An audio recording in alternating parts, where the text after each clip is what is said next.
इस वक्त हम मौजूद है सिविल हॉस्पिटल और वहाँ से निकलने के बाद सेठ मेरे साथ हैं। माशाल्लाह जुम्मतुल मुबारक का दिन है, आज 20 बार होता है ना।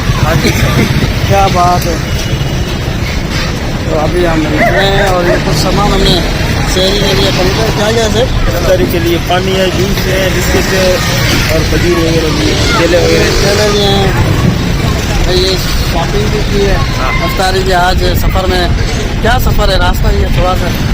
अगर रास्ते में कहीं रुक गए तो ठीक है, 20 से 25 मिनट है बाकी। तो अल्लाह खैर करे, रहम करे, खैरियत से इंशाल्लाह।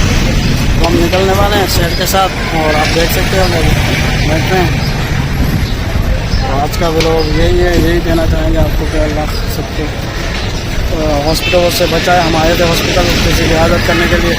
अल्लाह तबारक तआला सेहत याफ्ता करे, उनको तंदुरुस्ती दे, शिफा दे। यार भाई को अल्लाह तबारक तंदुरुस्ती दे। जी दोस्तों।